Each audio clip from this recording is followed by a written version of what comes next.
Hello વિદ્યાર્થી મિત્રો, good morning. હવે આપણે વાણિજ્ય વ્યવસ્થા અને સંચાલન એમાં આપણે ચેપ્ટર નંબર 1 એમાં સંચાલનનો અર્થ, સંચાલનનું સ્વરૂપ, સંચાલનનું મહત્વ તેના વિશે આપણે સમજી ગયા. ત્યારબાદ આપણે તેમાં સંચાલનની વિવિધ સપાટીઓ વિશે અભ્યાસ કર્યો, તેમજ સંચાલનના કાર્યો જેવા કે આયોજન, કર્મચારી વ્યવસ્થા, વ્યવસ્થા તંત્ર, દોરવણી, અંકુશ તેના વિશે પણ અભ્યાસ કર્યો અને સંકલન તેમજ સંચાલનના કાર્ય વિસ્તારો જોયા. હવે ચેપ્ટર નંબર 2 વાણિજ્ય વ્યવસ્થા અને સંચાલનની અંદર ચેપ્ટર નંબર 2 સંચાલનના સિદ્ધાંતો એમાં આજે આપણે પ્રસ્તાવના જોઈશું.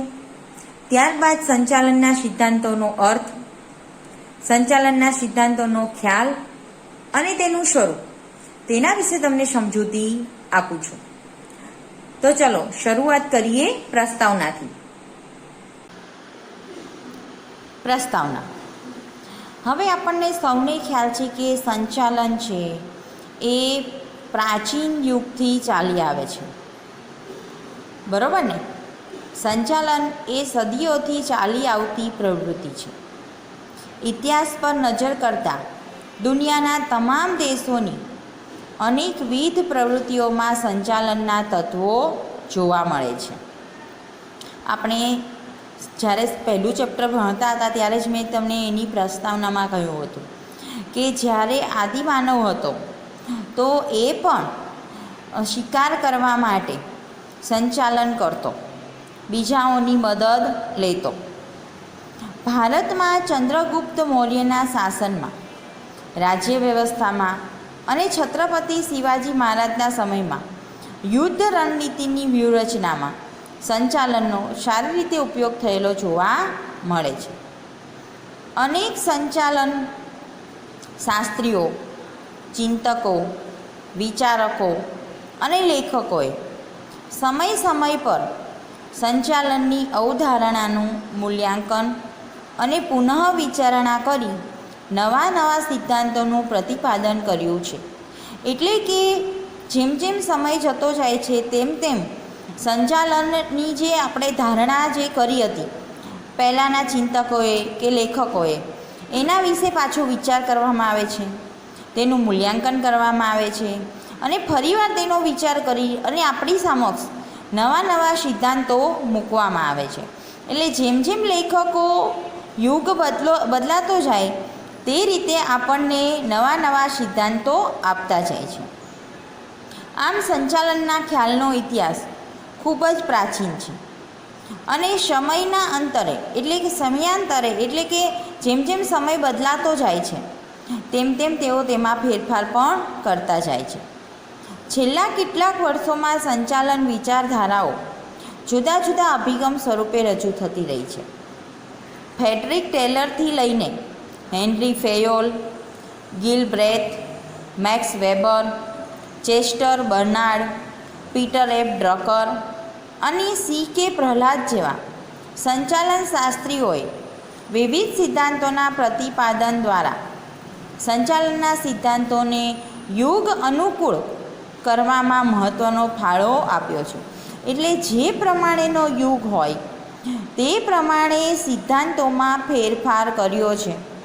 અને આ મેં બધા જે નામ તમને કીધા, Frederick Taylor, Henri Fayol, Peter F Drucker, એ બધા સંચાલનના શાસ્ત્રીઓ છે, તે લેખકો છે જે સંચાલન વિશે આપણને જણાવે છે.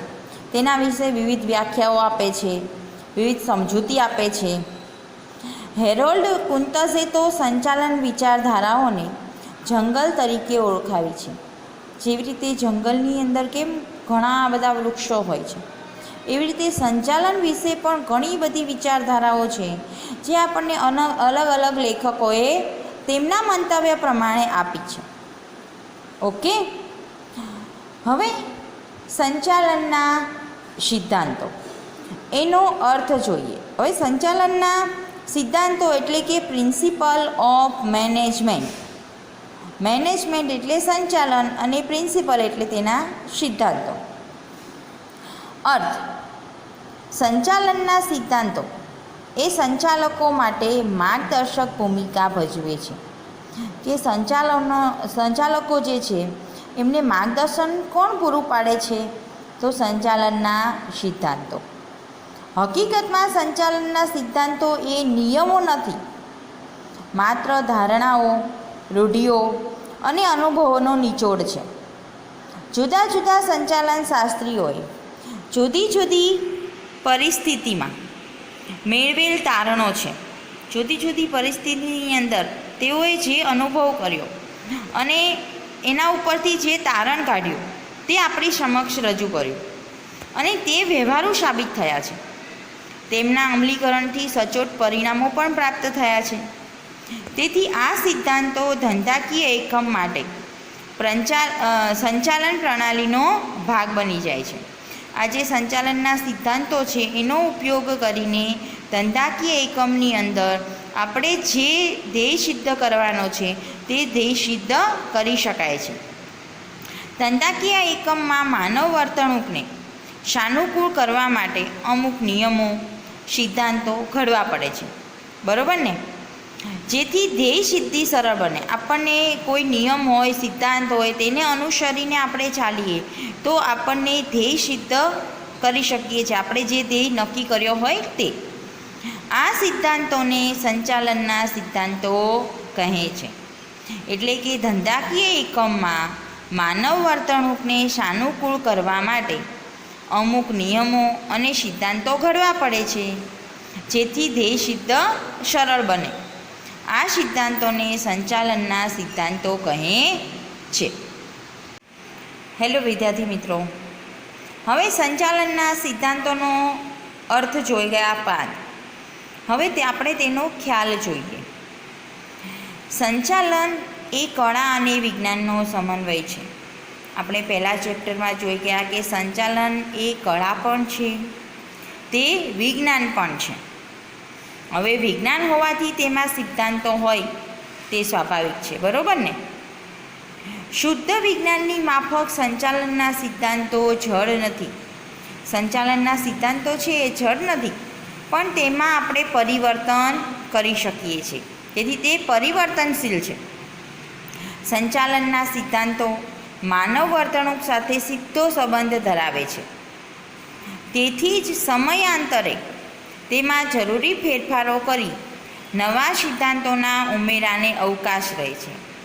એટલે કે જેમ જેમ સમય જતો જાય તેમ તેમ આ સિદ્ધાંતોની અંદર ફેરફાર કરવામાં આવે છે અને આપણી સમક્ષ નવા સિદ્ધાંતો રજૂ કરવામાં આવે છે.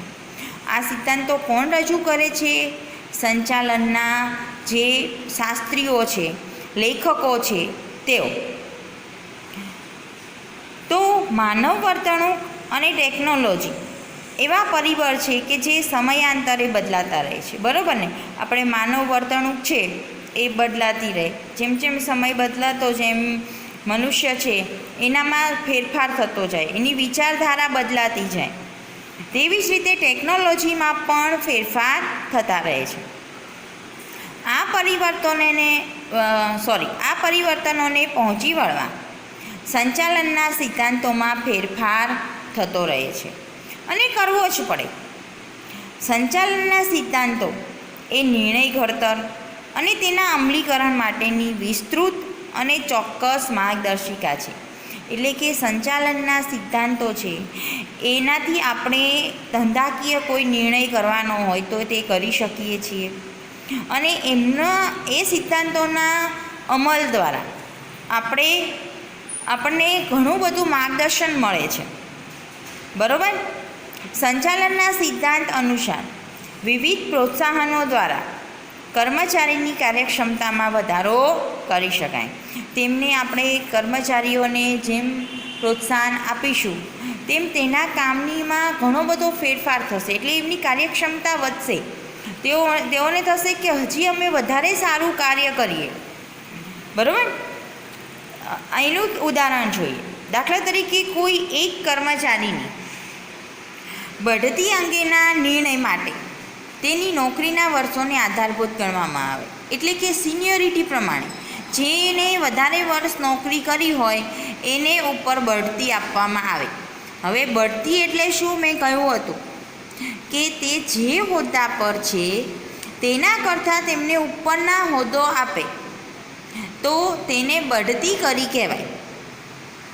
તો બીજો કોઈ એકમ છે જ્યાં કર્મચારીની કાર્યદક્ષતાને ધ્યાને લઈ બઢતી આપવામાં આવે. એટલે કોઈ એક એકમ છે એ સંચાલનનો એ સિદ્ધાંત પકડશે કે કોણ સૌથી વધારે સિનિયર છે, કયા કર્મચારીએ વધારે વર્ષ નોકરી કરી છે એને બઢતી આપો.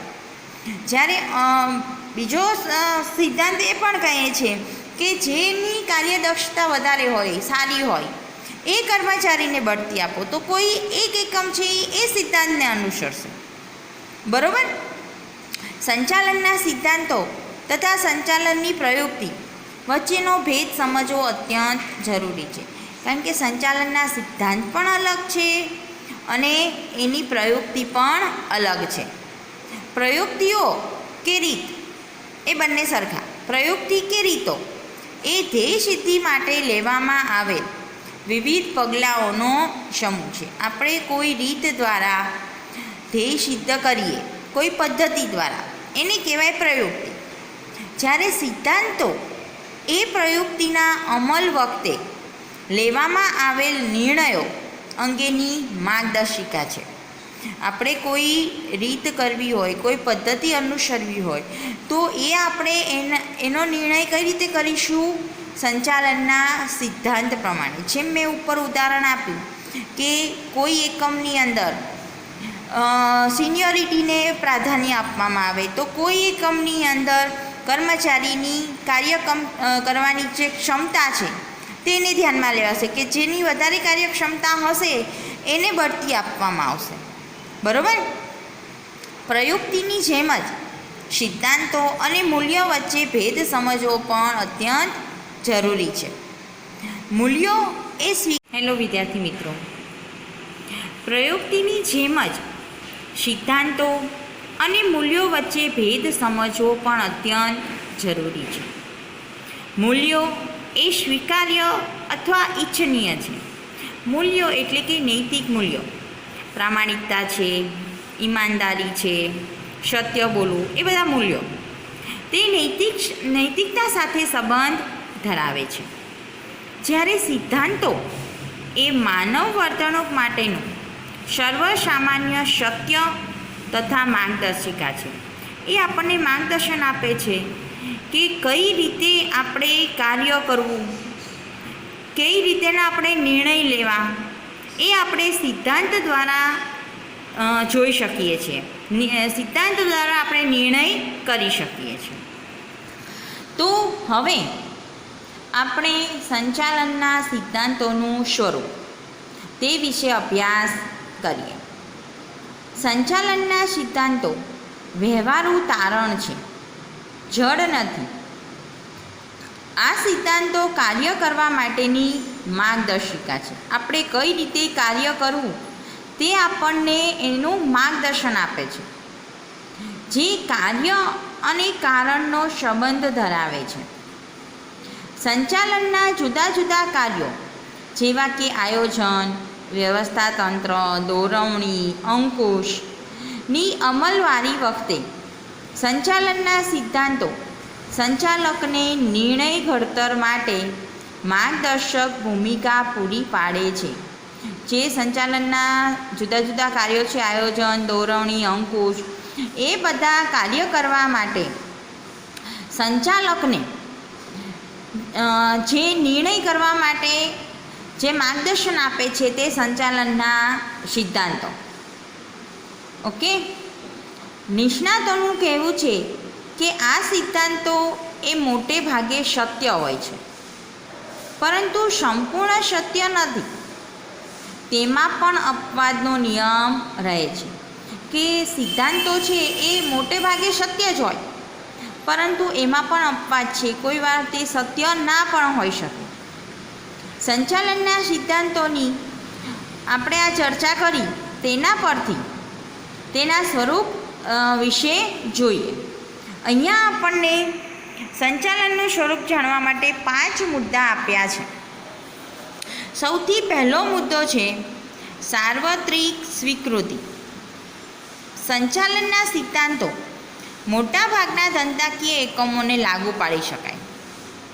જ્યાં જ્યાં સામૂહિક માનવીય પ્રયત્નોની જરૂરિયાત છે, એટલે કે જ્યાં સામૂહિક રીતે માનવીય પ્રવૃત્તિ થાય છે, ત્યાં આ સિદ્ધાંતોની આવશ્યકતા રહે છે, એટલે ત્યાં આ સિદ્ધાંતોની જરૂરિયાત પડે છે.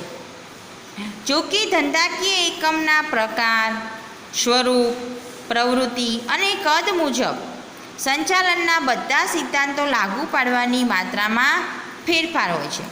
કારણ કે આપણને સૌને ખબર છે કે ધંધાકીય એકમના પ્રકાર અલગ અલગ હોય. વૈયક્તિક માલિકી, ભાગીદારી પેઢી, કંપની, દરેકના પ્રકાર જુદા હોય, તેનું કદ જુદું હોય, તો એ રીતે એમને સિદ્ધાંતો લાગુ પાડી શકાય. જે સિદ્ધાંત વૈયક્તિક માલિકીમાં લાગુ પડે એ જ સિદ્ધાંત ભાગીદારી પેઢીમાં લાગુ ના પણ પડે.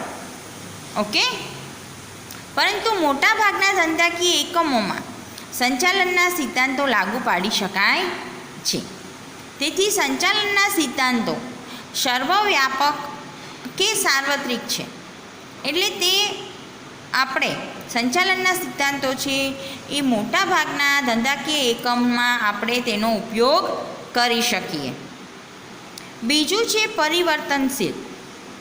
સંચાલનના સિદ્ધાંતો એ જડ તારણ નથી, પરંતુ પરિવર્તનશીલ છે.